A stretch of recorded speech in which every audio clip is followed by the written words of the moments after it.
नमस्कार, न्यूज 360 में आप सभी का स्वागत है। आपके साथ मैं हूं पूजा पांडे। एक तरफ जहां आज सदन के शीतकालीन सत्र की समाप्ति हुई तो दूसरी तरफ यूपी विधानसभा के शीतकालीन सत्र का आगाज हो गया है। खबर विधानसभा के शीतकालीन सत्र में बढ़ी सियासी गर्मी की है। खबर सपा नेता के विवादित बयान की भी है। इसके साथ यूपी की तमाम खबरें भी हैं। आपको संसद के आखिरी दिन पर क्या कुछ हुआ उसके बारे में बताएंगे। बुलेटिन में खबर फेमस यूट्यूबर अनुराग द्विवेदी पर ईडी की कार्रवाई से लेकर प्रदेश में बढ़ती ठंड के कहर की भी दिखाएंगे। इन खबरों के साथ देश दुनिया की और कई बड़ी खबरें जानने के लिए अगले 45 मिनट हमारे साथ बने रहेगा। बुलेटिन की शुरुआत करेंगे उस खास सम्मेलन के साथ जो भारत की पारंपरिक चिकित्सा तरीकों को बढ़ावा देने के लिए एक अहम कदम है। देखिए रिपोर्ट। 21वीं सदी में जब आधुनिकीकरण को परंपरा का साथ मिलता है तब देश संस्कृति को संरक्षित रखते हुए विकसित बनता है। पारंपरिक चिकित्सा और आधुनिक तकनीक का संगम शुक्रवार को दिल्ली के भारत मंडपम में आयोजित WHO global summit on traditional medicine सम्मेलन को देखने को मिला। इस सम्मेलन के समापन समारोह में पीएम मोदी भी शामिल हुए। 3 दिवसीय यह आयोजन वैश्विक विज्ञान आधारित और जन केंद्रित पारंपरिक चिकित्सा एजेंडा को आकार देने में भारत के बढ़ते नेतृत्व और अग्रणी पहलों को साबित करता है। आइए जान लेते हैं इस कार्यक्रम का क्या खास रहा है मकसद। पिछले 3 दिनों में यहाँ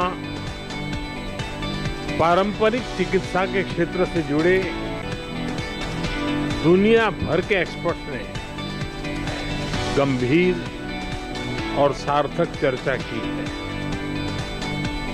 मुझे खुशी है कि भारत इसके लिए एक मजबूत प्लेटफॉर्म का काम कर रहा है और इसमें WHO की भी सक्रिय भूमिका रही है। साथियों, ये हमारा सौभाग्य है और भारत के लिए गौरव की बात है कि WHO global centre for traditional medicine Bharat के जामनगर में स्थापित हुआ है। 2022 में ट्रेडिशनल मेडिसिन की पहली समिट में विश्व ने बड़े भरोसे के साथ हमें ये दायित्व सौंपा था। हम सभी के लिए खुशी की बात है कि इस ग्लोबल सेंटर का यश और प्रभाव लोकली से लेकर के ग्लोबली एक्सपेंड कर रहा है। WHO global summit on traditional medicine सम्मेलन में पीएम मोदी ने पारंपरिक चिकित्सा को बढ़ावा देते हुए सम्मेलन में क्या कुछ किया, इसके बारे में भी हम जान लेते हैं। पीएम मोदी ने यहां पारंपरिक चिकित्सा ज्ञान प्रणाली पर आधारित प्रदर्शनी का जायजा लिया। पीएम ने योग के प्रचार प्रसार में खास योगदान देने वाले व्यक्तियों को सम्मानित भी किया। पीएम मोदी और विश्व स्वास्थ्य संगठन के महानिदेशक टेड्रोस अधानोम ने दिल्ली में नए WHO दक्षिण पूर्व एशिया क्षेत्रीय कार्यालय परिसर का संयुक्त रूप से उद्घाटन किया। दिल्ली में WHO के south east Asia regional office का उद्घाटन भी किया गया। पीएम ने अश्वगंधा पर स्मारक डाक टिकट जारी किया। पीएम ने यहां योग प्रशिक्षण पर WHO की तकनीकी रिपोर्ट जारी की। कार्यक्रम के दौरान प्रधानमंत्री आयुष क्षेत्र से जुड़ी कई महत्वपूर्ण पहलों का शुभारंभ भी किया। आयुष के लिए एक मास्टर डिजिटल प्लेटफॉर्म माई आयुष इंटीग्रेटेड सर्विसेज पोर्टल शामिल है। इसके अलावा प्रधानमंत्री आयुष मार्ग का भी अनावरण, जिसे आयुष उत्पादों और सेवाओं की गुणवत्ता के लिए एक वैश्विक मानक के रूप में देखा जा रहा है। पीएम मोदी ने जड़ों में वैश्विक पहुंच तक आयुष में 11 वर्षों का परिवर्तन नामक पुस्तक का विमोचन भी किया। पारंपरिक चिकित्सा प्रणाली का एक अहम हिस्सा योग भी है। योग ने पूरी दुनिया को